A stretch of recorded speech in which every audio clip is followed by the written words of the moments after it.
Okay guys, this is my 1980s Ibanez Musician. It's probably mid 80s, probably around 84, 83, 80, 45, somewhere around there.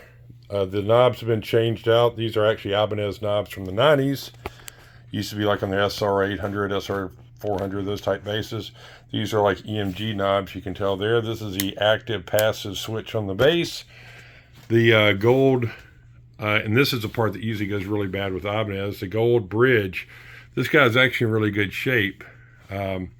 Usually they're all like, at least the chrome ones or silvery looking ones are usually all tarnished out and stuff.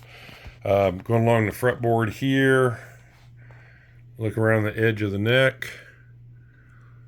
It's all cool.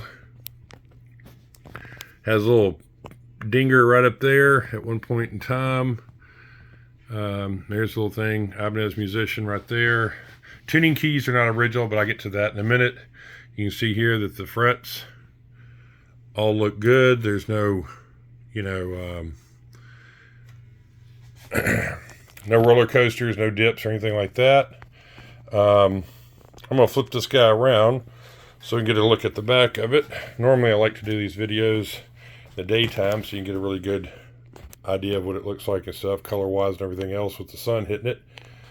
But that's not the case tonight. So here's where the battery is, and then the electronics in there, as you can see, crafted in Japan. If you look around, you have some minor little wear things on this thing, but I mean, very minor. I mean, I see these things and they look half trash. Most of the ones I've seen that were played, if they're half trash, it means, and there's some paint missing right there on the output jack on that, because that's a metal piece there, not a plastic one like a lot have. Come around here, see a little dingy. I'm holding the bass up, so it's going to be kind of hard for me to show you, but right there, a little bitty place, but it's just surface, just that's basically it. Come around here to the back of it, and what we notice, really nice maple along the back here. And what we notice back here is normally these keys, the originals had a screw here and a screw there that held them down. Well, somebody at some point in time changed these out with Schallers, and they just have the back screw, which is no big deal. They work, they stay in tune. Here, this part here would have been a whole lot bigger round. It wouldn't have been as narrow as that. The original tuners would have been. And then they would have had an area here. The bore would be a little bit larger. Now these fit in there, but as you can tell, it's a very tight fit before you could actually see the original hole in there. So they work fine, but if you're looking for original tuners from this era, you're probably going to pay a pretty penny off Reverb or eBay, or somebody who has a shop like that carries the old tuners or has anything like that. So these are fun. If you're using a bass just to play, great. If you're trying to get a bass like this in original condition, well, then you can spend the money and, get it in original condition. I saw a pack of those tuners. It seems like somebody was wanting like $300 and something for them and $500. It's like, ain't no way I'm paying that much for a tuner or a set of tuners for an old Ibanez.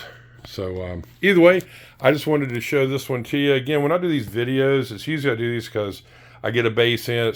I usually don't play them. I just like to show, hey, here's a bass and here's what's original and here's what's not original. To be honest with you, with this, the original knobs they would have had here would have had the little rubber thing that goes around them, like some of the Roadstar 2s had on them. And here would have been smaller knobs. These would have been 3 larger knobs. These would have been 3 smaller knobs. And this is kind of like a split pickup here and a jazz pickup there, just encased in a bigger casing there. And you got kind of mother of pearl fret markers. This is a 2-octave neck, 34-inch scale. And at some point in time, like always, I'll end up moving it along for someone else to play and enjoy.